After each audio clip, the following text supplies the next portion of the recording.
കെ.എസ്.ആർ.ടി.സിയിൽ WhatsApp വഴി ticket book ചെയ്യുന്ന സംവിധാനം നിലവിൽ വന്നു. സ്വകാര്യ ഏജൻസി ഒഴിവാക്കി കെ.എസ്.ആർ.ടി.സി നേരിട്ട് നടത്തുന്ന കൊറിയർ സർവീസിനും തുടക്കമായി.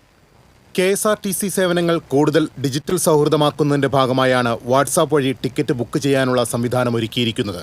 മെട്രോ റെയിൽ മാതൃകയിൽ AI അധിഷ്ഠിത ചാറ്റ് ബോട്ട് ഉപയോഗിച്ചാണ് പുതിയ വാട്സാപ്പ് ടിക്കറ്റിംഗ് സംവിധാനം സജ്ജമാക്കിയത്. യാത്രക്കാർക്ക് വാട്സാപ്പ് ചാറ്റിലൂടെ യാത്ര ആരംഭിക്കുന്ന സ്ഥലവും ലക്ഷ്യസ്ഥാനവും തെരഞ്ഞെടുത്ത് വളരെ എളുപ്പത്തിൽ ടിക്കറ്റ് ബുക്ക് ചെയ്യാം. ആശയവിനിമയത്തിനായി മലയാളം, ഇംഗ്ലീഷ് ഭാഷകൾ ഉപയോഗിക്കാം.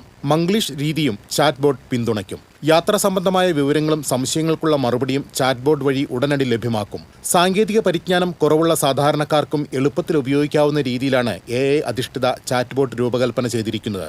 അതേസമയം ഒരു ഇടവേളയ്ക്ക് ശേഷം കെ.എസ്.ആർ.ടി.സി കൊറിയർ സർവീസ് പുനരാരംഭിച്ചു.